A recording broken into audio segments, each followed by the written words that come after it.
I'm pretty sure you know this feeling. You're in the middle of something like a pitch or a client call, and then suddenly, for some reason, you forgot something or you needed some clarification on something. And you know that there's a training in your Drive or in any of the platforms that covered exactly that situation you're in. And so you go looking, you scrub through the recordings, you go through the freaking platforms, you check your notes, you either find it 30 minutes later or you just give up and wing it. Now, that's a problem you don't want to deal with, especially in a high stakes situation, right? And so that's a reason why I rebuilt how I consume training so that doesn't happen again. In this video, I'm going to show you what I built, how it works, and how you can set up your own version today. By the way, if you're new here, thanks so much for watching. My name is Hazel June, and I work with online businesses, designing online programs, building AI resources, and helping clients use AI. I've worked with, top online programs in the space that generate over 7 figures a year, coached hundreds of business owners, and trained thousands of people on program design and leveraging AI. Okay, let me tell you how I was actually consuming training videos before I fixed this.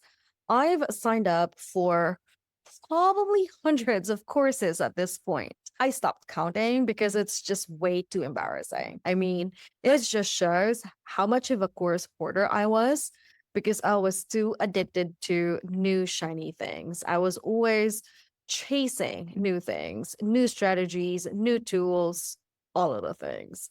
But the thing is, most of these courses have way too much content, like literally hundreds of hours of videos and PDF downloadables and resources. And so I'm already overwhelmed even before I start, which is why I'm not a fan of content centered programs, AKA putting more content in order for people to see the value. Because quite frankly, more content doesn't necessarily mean that the course or the program is more valuable. I mean, maybe if you want your students to treat your program like Netflix, where they can binge watch your videos passively, then yeah, go for it. Anyway, as a student, it's hard to consume all these content. Never mind actually learning and implementing them. I would take notes, take screenshots, and download all the resources. But guess where they are a few weeks after? Well, there are a bunch of stuff in my Google Drive that I never really opened with no memory of what they referred to. It's literally a library that proves I'd watched the thing, not that I'd actually learned anything useful from it. And the worst part wasn't the forgetting. The worst part was that it happened every time I needed a specific answer and went looking for it. I would know, I would be completely certain that there was a session that covered exactly the situation I was in or that I needed help with. And I would spend a lot of time scrubbing through all of those files to find a freaking answer. Sometimes I would find it, but more often than not, I wouldn't. I would either find something adjacent that didn't quite answer the question or it's totally different. It was a pain, and I'm pretty sure he experienced this too. Well, thank goodness we have AI now. I've released a couple of videos on NotebookLM, each with, a different use case. But it's one of my all-time favorite tools that I've been using NotebookLM for other things too, like competitor research, client context, project documents, all the things. And then I thought, what if I use it to build my own knowledge base, like one notebook for one area of expertise? And so that's what I did. All right, as you can see, I've created several notebooks around different topics. I uploaded transcripts, resources, files, all the things. Then, whenever I need direction on what to do or I need to clarify something, I would just type the exact question I would spend 25 minutes hunting for. For example, I did a recent resource swap with a colleague and he forgot to send me a swipe copy. So what did I do? I remember there's a template for that exact email. So in my partnerships notebook, I typed this question: what's the email template for swipe copy we can send to partners? Then 30 seconds later, I have specific sourced answer of the actual framework covered in the program I was in with the actual template ready for me to use. I mean, think about it. It would probably take me 20 to 30 minutes of searching in my Google Drive, but because of this system, it took me just 30 seconds of querying. So if you're watching this and you already have a system like this running, then this part of the video isn't for you. But if you've been consuming training and wondering why it never quite sticks when you need it most, keep watching. Okay, I want to give you a few other real examples of what querying this actually looks like. So here's a situation I run into this week. Someone booked a call with me, and I know there's a specific call structure covered in the program I'm a part of.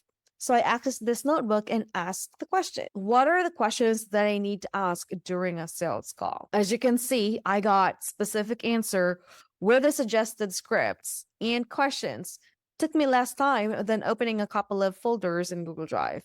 I even asked it a follow-up question like, how should I present my offer on a sales call? Because I want to make sure I'm following the program's framework. And voila, gave me the structure in a couple of minutes. Okay, another one. When I decided to start doing YouTube videos again, I created this notebook all about YouTube launch and growth because I want to be intentional and I really want to set it up the right way because I tried doing YouTube before, but I was winging it the whole time. There was no strategy or real focus. So I created this notebook and same thing, query in, answer out, specific to the situation and pulled from the training that teaches a proven methodology on how to launch and grow a YouTube channel. And this is what I mean when I say it changed how I learn. No more watching videos that explain things that I would forget about a few minutes after. No more going through lessons on things that do not matter to me right now. I've built a system so I have information readily available at the moment I actually need to use it. All right, I need to make something clear here because I think there's a version of this where you set it up, you use it twice, and then go back to winging it. The reason this works isn't the search speed. Because here's what most people believe about learning. You watch something, the information goes in, and then now you know it. They think that retention is a function of how carefully you watch, but that's not how information retention actually works. Retention happens at the moment of application, like you're actually doing it. When you need something, you access it and then you use it in an actual situation you're facing.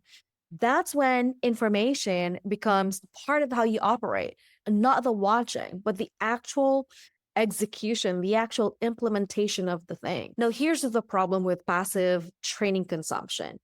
It's that it front loads everything. You consume one context, like sitting down, distraction free, notepad open. You consume in one context, and then you need to apply it in a completely different context. Mid-work under time pressure with three other things demanding your attention. The gap between those two contexts is where learning tends to die. Now, what any queryable knowledge base does is that it closes that gap. It puts the information inside of the context where you actually need it, not in a doc you have to remember to check, not in a recording you have to scrub through, not in some fancy worksheet that you have to go through. It's right freaking there when you're about to take the action. And so that's not fast searching. That's a different relationship or interaction with information you've already paid to access. Okay, now let's talk about how you can build your own learning system. The setup takes about 30 minutes, maybe less if your source material is already in document form. But here's exactly what you're going to do. First step is to get all of your data sources. Are you going to be learning from their YouTube videos? Do you have transcripts of their training calls? Do you have PDF files or resources of worksheets or Google Docs? Any file that you would want Notebook LM to source the information or knowledge from, those are the files you need to prepare. Okay, step 2 is to create a notebook and then upload your sources. All you got to do is click where it says create new notebook right over here, or you can click this on the top right hand side where it says create new. Same thing. As soon as you click that button, you're going to see this pop up window and it's going to prompt you to start uploading your data sources. Now, if you want to know what file formats or file types NotebookLM accepts, you just click here where it says and more, and then it's going to list all of the file types. I usually upload markdown files, PDF files. Sometimes I would get sources from my Google Drive.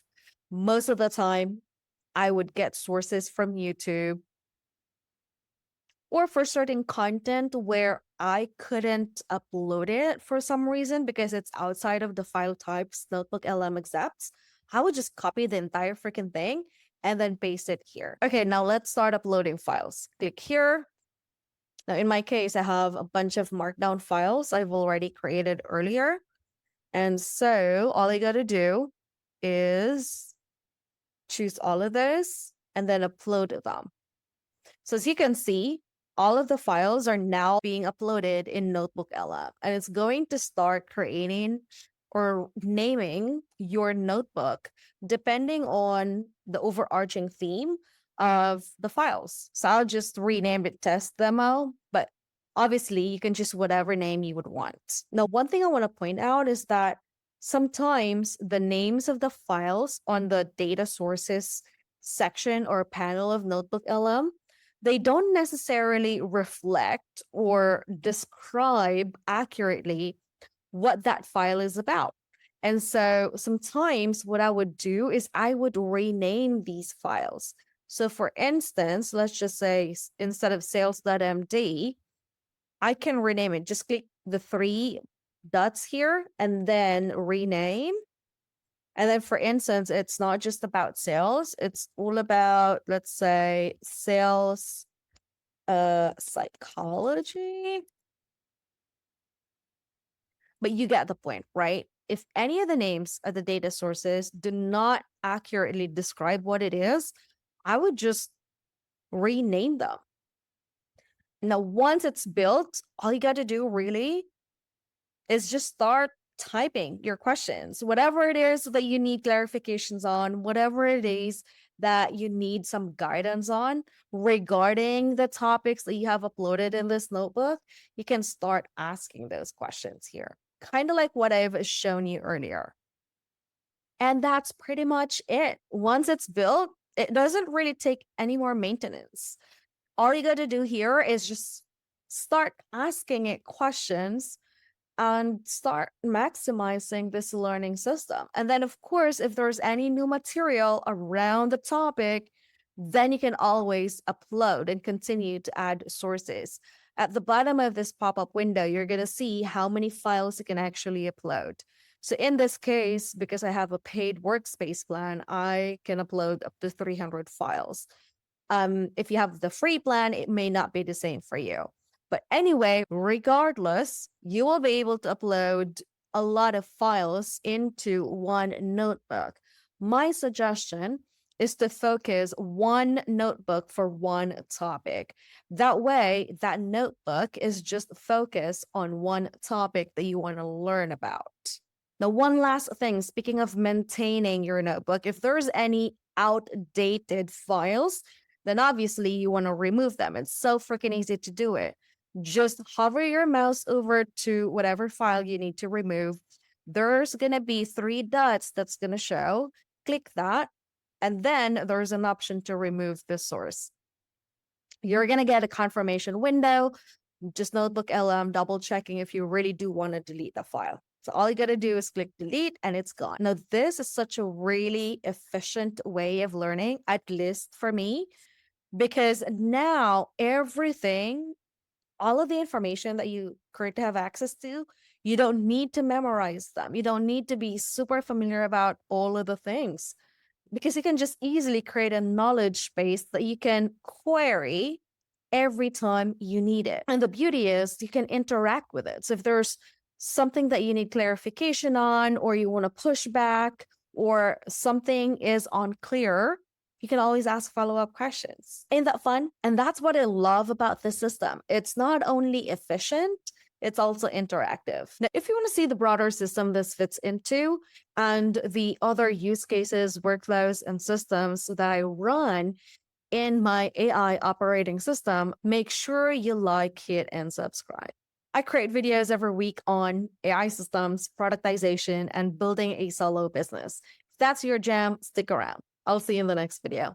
Ciao.